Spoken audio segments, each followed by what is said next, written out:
Saints over the Bengals. Yeah, I think the Bengals. My thing is with them, to me, like, insanity is doing the same thing over and over and expecting different results. And what have they really changed culturally, structurally, to tell me that they're not going to get knocked out in the first round of playoffs? Exactly. They're just, you know what it is? They're just not, they don't finish. They don't. They don't finish. You know, a lot of great teams, even if you're a sports fanatic, you know, they have great moments. Just that wide receiver quarterback combination they got with AJ, and you know what I mean? It's just great, but it's just like right there, but it doesn't take you over the top. Exactly. They're exciting. They're exciting, but they don't have what it takes, I feel, to go to, you know, third round, you know, in the playoffs. And so, you know, they don't have, you know what it is, Ashley? They don't have the complete package. Yes. You know, so. No, I agree. Okay. Let's go Falcons, Browns. Who are you going with in that game? First of all, I think the Falcons are definitely going to beat the Browns. Don't get me wrong. I like the little young spirit that they have. You know, they got Mayfield at quarterback. It's exciting to see them actually score points and possibly get wins. And, you know, don't get me wrong. I think dude's got a lot of potential. But they can't mess with Matty Ice and Julio. I'm sorry. They got defense going on over there. And I think, do they use Julio to the best of his abilities? He just got his first touchdown last week. That I didn't understand. I mean, that dude's a bona fide superstar wide receiver. You would think that they would involve him more. The year before, I think he only had 3 touchdowns last year. And I don't blame Julio. And I understand that, you know, you do what's best for the team. But I'm like, he is a dog out there. Why are you not giving him these opportunities? And he's proven it. Like, put it this way. For him to only get 3 touchdowns last year, somebody in the front office needs to be fired. Somebody, come on, if you got a superstar of that caliber, you need to utilize him to the point where he's telling you, Coach, I need a timeout. Well, you know what the problem was? So after the whole Super Bowl debacle, the 28-3, Kyle Shanahan, the offensive coordinator, he takes the head coaching job at the 49ers. And I like to say when Kyle Shanahan left, I felt like the offensive play calling left too, because last year it was just so up and down. This year, yeah, they're working in Calvin Ridley, but and that's an offensive coordinator's dream to have Julio Jones. And absolutely. And don't get me wrong, it's a team sport. He's just one guy. You know what I mean? It still is a team effort. And anybody that knows anything about pro football, Shanahan comes from a long line because his daddy was an amazing coach.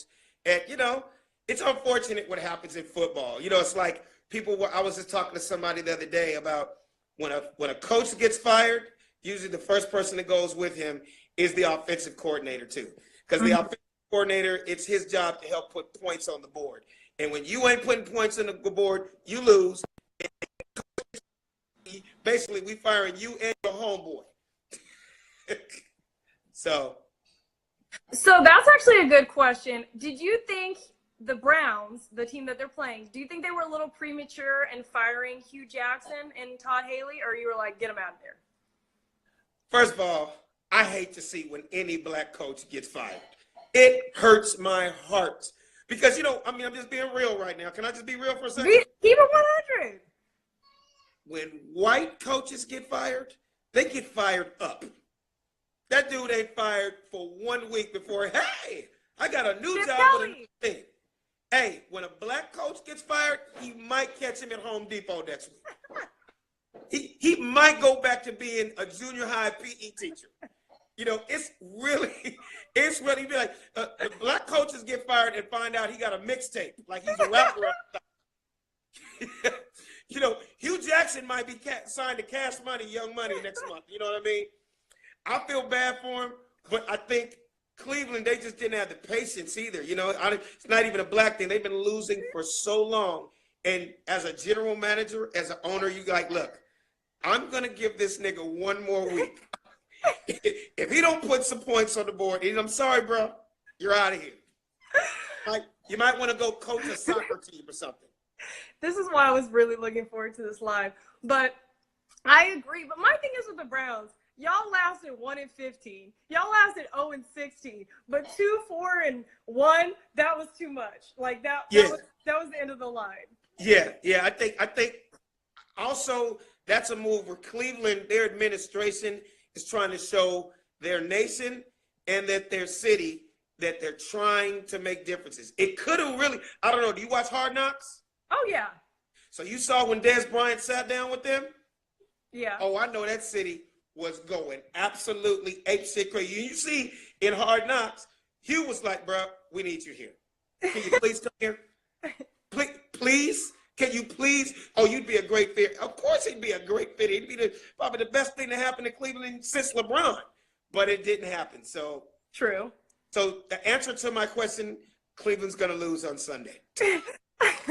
Okay, so I started going with my heart for like the first 6 games. I was picking the Browns, and every game I was like, they're going to do it. And then I said, I'm losing too much. I need to just use my head, and I moved away from my heart. So I'm going Falcons too. Okay. And you know what's so crazy about the Browns? What? They're one of those teams that because they've sucked and been so horrible, they always get great picks out of college.